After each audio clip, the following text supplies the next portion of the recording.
Beliau ditangkap dengan dugaan telah melakukan mengusulkan untuk sekian orang ditetapkan untuk bisa menerima dapat tunjangan khusus dari dana alokasi khusus. Aplikasi Dapodik adalah kepala sekolah dengan membuat pernyataan mutlak gitu. Nah, dari data Dapodik ini setelah diolah oleh kementerian dikirimkan kembali ke Dinas Pendidikan Kabupaten Katingan untuk dimintai verifikasi. Nah, verifikasi di sini dalam artian verifikasi berkas, dicocokkan benar tidaknya itu loh. Nah, untuk memverifikasi berkas ini, Pak Zainuddin selaku pelaksana tugas telah membuat SK. Jadi SK kelompok kerja pengelolaan dana tunjangan khusus, dana khusus. Nah, mereka inilah yang memverifikasi. Tapi dalam ketentuan peraturan Menteri Pendidikan, mereka memverifikasi berkas saja. Nah, setelah diverifikasi berkas, dikembalikan lagi ke atas. Itu semua lewat sistem aplikasi, lewat sistem data Dapodik. Di situ ada namanya Pak Jepri yang sebagai operatornya. Nah, jadi setelah itu dikembalikan lagi ke kementerian menginput lagi dengan berdasarkan pada betul nggak ini orang-orang ini yang menerima di daerah tempat terpencil. Dasarnya kementerian menunjuk kepada penetapan dari kementerian. Ini orang-orangnya yang akan mendapat hak tunjangan khusus tadi. Dilanjutkan dengan pengiriman dana ke rekening kas daerah. Nah, jadi setelah dari rekening ke kas daerah, ini harus ditransfer lagi nih ke masing-masing penerima, ke rekening masing-masing, ke rekeningnya ya, antar rekening. Nah, oleh karena kas daerah Kabupaten Katingan ini menggunakan bank Kaltek, otomatis kalau dikirim langsung ke masing-masing rekening penerima tadi, karena mereka semua BRI, ini akan terpotong 15.000, 7,5 sampai 15.000 lah. Minimal 7,5 ada biaya transfer terbang. Nah, Pak Zainuddin bersama bendahara mengakali gimana nih supaya tidak terjadi pemotongan, supaya yang penerima utuh. Dipindahlah ini uangnya semua, dibuat rekening penampungan. Nah, itu adalah persetujuan juga dari Bupati, karena beliau kan untuk pasal tugas juga. Dibuatlah rekening penampungan di BRI Kesongan. Nah, dari sinilah dikirim habis ke penerima. Jadi mereka Pak Zainuddin, bendahara termasuk bendaharanya, setitik pun tidak pernah melihat uangnya. Semua terkening. Nah, selanjutnya belakangan hari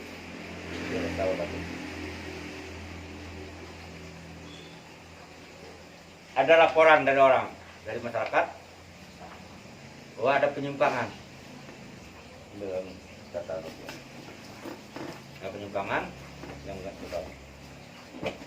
Ada penyimpangan karena menurut mereka seharusnya penetapan daerah tertinggal itu menggunakan SK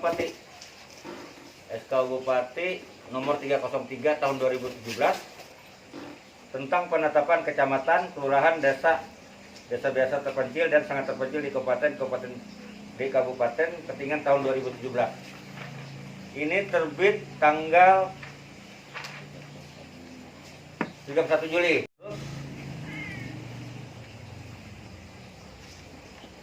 Dari unsur kerugian negara, ini tidak ada kerugian negara sama sekali. Kenapa? Karena ini dana alokasi khusus. Apabila terjadi salah bayar, yang menerima wajib mengembalikan. Itu ketentuannya sudah. Tidak ada korupsi, yang menerima tinggal dikembalikan aja. Apalagi mereka masih PNS. Jadi yang 5,8 itulah yang sangat mengada-ngada oleh pihak kejaksaan itu. Nah, dan lagi untuk menyebut adanya kerugian negara itu bukan inspektorat. Saya dengar kemarin ada inspektorat.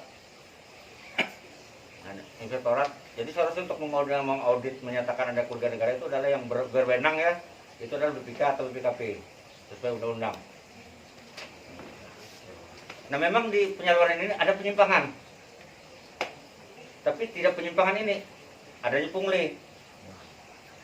Jadi guru-guru yang menerima tadi ada dimintai duit. Ini ada LHP-nya. Jadi seharusnya kalau mau perkara ini ditersangkakan, orang-orang di sini yang ditersangkakan operatornya tadi. Nah jadi kesimpulannya kami menganggap penyidik ini dijolimi dengan bukti yang tidak cukup, yang sangat tidak cukup, bukan dari jumlahnya, dari kualitasnya, dari prosedurnya juga salah. Kenapa? Karena tidak ada penetapan tersangka. Jadi kesimpulannya beliau ini dijolimi. Gak tahu siapa yang aneh, kita nggak tahu kan ada oknum yang mana. Nah, kira-kira sampai di sini dulu. Mungkin ada yang perlu ditanyakan. Terima kasih. Assalamualaikum warahmatullahi wabarakatuh. Saya lihat dari buku hasil. Om, itu pasal yang disangkakan sekarang apa? Pasal 2 ayat 1, pasal 3. Nah, kalau pasal 18 itu kan mengembalikan uang, mengembalikan kerugian. Tapi tetap dianggap habis power ya? Nah, pasal 55 ayat 1 ke 1. Nah, mungkin saya jelaskan kembali. Pasal 2 ayat 1 dan pasal 3 Undang-Undang Tipikor itu di situ ada 3 macam. Ada 3 kelompok. Jadi dilihat dulu perbuatannya. Nah, perbuatannya di sini tadi saya sampaikan tadi, perbuatan Pak Jainuddin tadi menerbitkan SK pengelola itu tadi. Kemudian setelah keluar verifikasi memerintahkan SP2D, SPP, dan menyetujui rekening tampungan tadi pembayaran.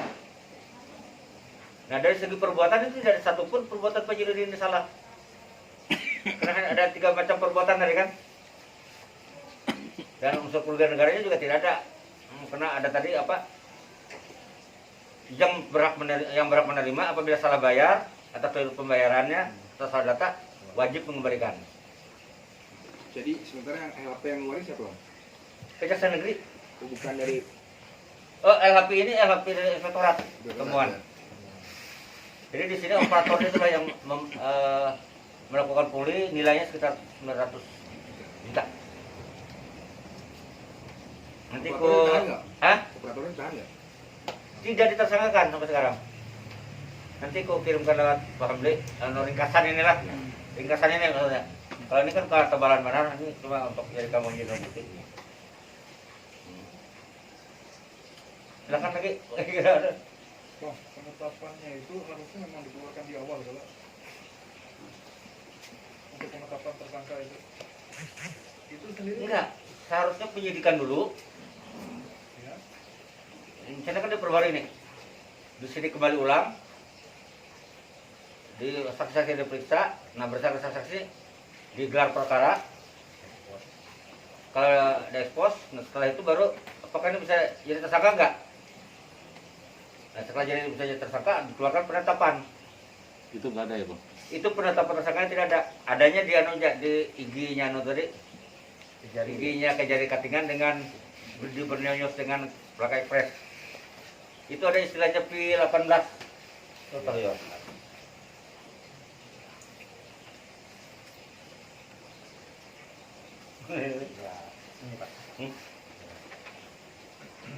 Nah, jadi mereka harus ini. Nah, ada punya mereka itu P18 perbolehnya.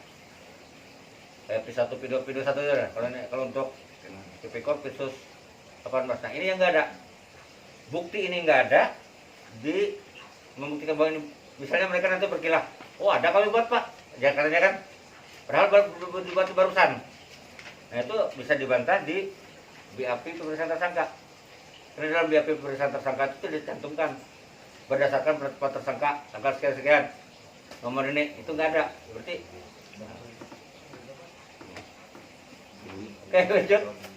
Bang, itu sampai sekarang memang belum ada penetapan tersangka diserahkan. Itu terlambat diserahkan. Sampai sekarang belum ada, Belum memang tidak ada. diserahkan, Bang. Yang ada diserahkan hanya ini, saya bilang tadi, surat panggilan saksi yang mana itu, ini sudah ambil mereka aslinya, yang langsung ditangkap, ditahan.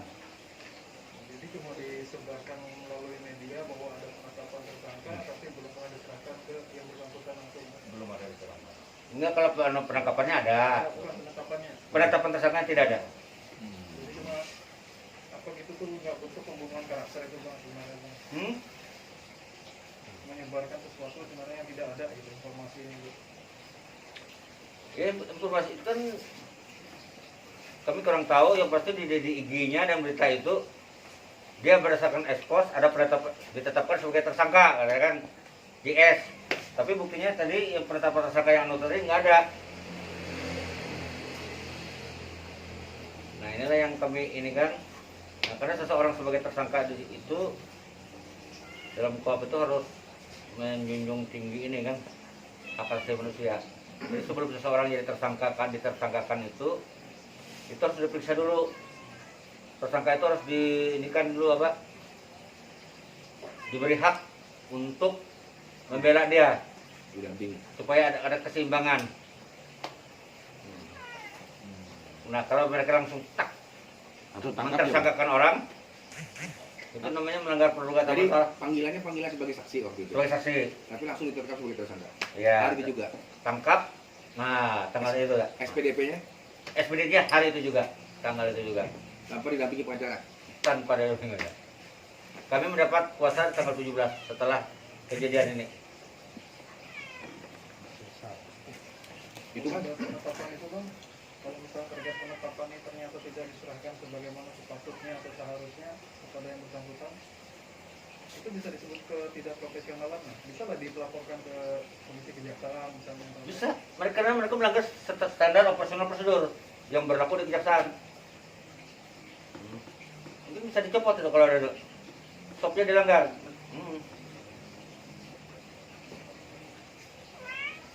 Ada rencana untuk itu bang? Ada rencana melapor? Untuk sementara belum, kita menghadapi pra peradilan dan permohonan kami yang kami sampaikan ke kawan-kawan itu juga belum final karena nanti pertama nanti ada perbaikan. jadi yang sekarang dari kuasa hukum yang merasa keberatan itu ya, poinnya satu penetapan tersangka. Jadi penangkapan penahanan itu Dua tidak ada penetapan tersangka. Langsung ditangkap. Ya langsung ditangkap, ditahan sekarang dititipkan di lapas narkoba.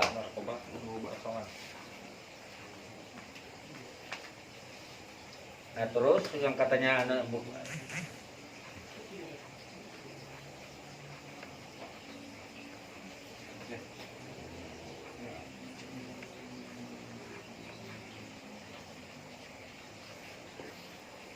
nah ini ada nanti lihat Andre ya lah. Jadi dari mekanisme yang terjadi tadi, penetapan Pak Jidodi sebagai tersangka itu error person, salah orangnya. Kedua lagi tidak sesuai prosedur. Nah prosedur tadi saya sudah katakan tidak ada diperiksa saksi langsung ditangkap langsung. Harusnya diperiksa dulu sebagai calon tersangka. Nah, setelah ada bukti yang cukup, baru dibuat penetapannya. Nah penetapan tersangka itu pun tidak serta merta, itu melalui ekspos. Nah jadi penetapan tersangka tidak ada sesuai Petrus 18. Nah kemudian SPDP-nya penyidikan perkara ini baru tanggal 16. Jadi sangat aneh, langsung dikeluarkan, ditangkap, ditahan langsung. Sementara baru dimulai penyidikan. Mana buktinya? Ya katanya 50 orang tadi. Oke, saya asumsikan itu dia menggunakan sprindik yang lama. Saya bilang tadi itu tidak berkualitas sebagai alat bukti yang sah. tidak berkompetensi bang ya? Hah? Tidak berkompeten ya untuk memberikan saksi. Enggak, ya jadi artinya dia tidak bisa menunjuk apakah perbuatan Pak Jainuddin ini memenuhi unsur itu tadi, karena arahnya kan ke sana. Terus dari LHP sendiri bang? Kalau dari LHP ini itu orang lain, Pak Japri tadi.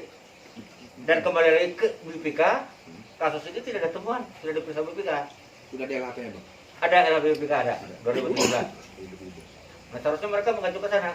Itu sangat keberatan. Yang kedua lagi, mereka memaksakan mentersangkakan orang dengan dasar keputusan bupati yang diberlakukan secara surut. Yang mengenai desa tertinggal tadi bang ya? Iya. Nah sekarang saya balik, saya ambil bansos. Kementerian Sosial menggunakan data dia sendiri karena duit dia nggak mau menggunakan data punya DKI. Contoh itu, sama dia ini. Kementerian Pendidikan nggak mau dia menggunakan data orang lain. Ini uang kami loh. Ini Menggunakan ya? sesuai data kami. Ini DAK ya? Hah? DAK ya? Anggaran DAK. Dah, iya. Karena ini alokasi khusus. Dia harus mengikuti ketentuan itu tadi. Terus lagi,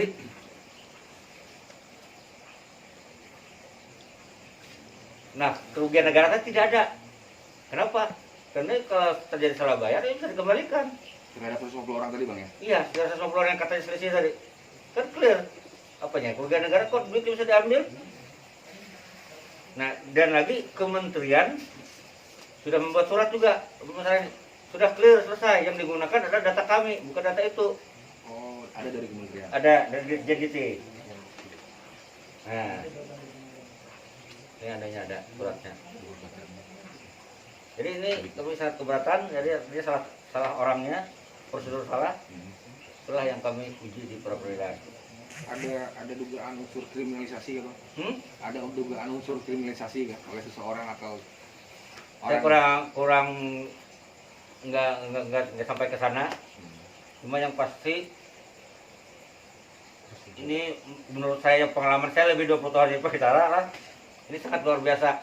Dipanggil saksi pada hari itu jadi tidak diperiksa, langsung ditangkap, ditahan. Ini sudah melanggar HAM karena seseorang itu wajib diperiksa dulu lah. diberikan hak haknya bang? Ya hak-haknya itu dianukan dulu untuk membela diri tadi, tidak langsung. Saya kira itu orang itu yang salah satunya yang untuk menetapkan tersangka. Iya. Tidak P18 dari Sewegi ya. Mungkin mereka dapat rilis kali. Hah? Biasanya rilis lah. Nggak tahu juga. Di kartunya mana?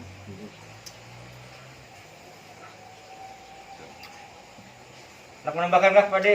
Kena dikit lah, jangan aja. Nomor 1 garing pit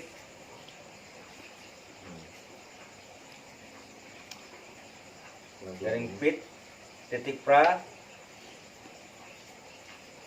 garing 2021 garing PN titik Kirimnya bang Ena bang? ya aku kirim jalan. Oke, biar kada salah bang Ena kali. Ada sudah pada kirim bukan dari mana? Aku ada nomornya Ri. Atau kamu kalau kontak aku lah. Oke. Ya kalau Ini dia lewat jelas. Pak Haji dia. Hah? Lewat Pak Haji. Pak Haji kan? Ada kalau aku kirim dulu Pak Haji? Ada bang? Hmm? Belum. Iyalah. Belum.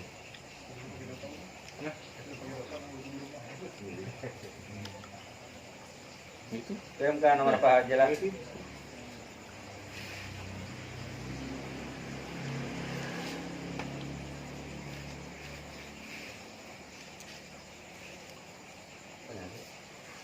Nah, SK Bupati ku kirimkan juga lah biar agak jelas lah. Iya. Dengan dasar gua tadi. Itu Jamal Sakarias. Amun kada salah nih anu sampai 2017 nih Pengli lah.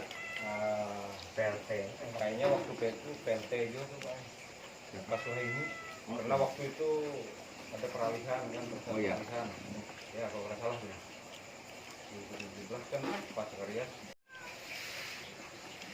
Nah, itu. Kirim apa? Pengli lah tantangan 2017 tuh. PLT Ada yang SK Bupati. ya PLT Ini lawan permohonannya lah yang woodnya. Jadi, Aku nih. Sakarias ini kan Upaya apa yang dilakukan untuk bisa bebaskan terdakwa jadi tersangka tersebut? Upayanya? ya, salah satu upayanya yang mengajukan pra peradilan untuk membuktikan bahwa terjadi salah tangkap, salah tahan, salah penetapan tersangka tidak sesuai prosedur yang berlaku. Lagi Kemana aja nanti rencananya? Pengajuannya itu kemana aja? sudah didaftarkan di Pengadilan Negeri Kasongan. Soal Nah, cuma tinggal menunggu penetapan sidang.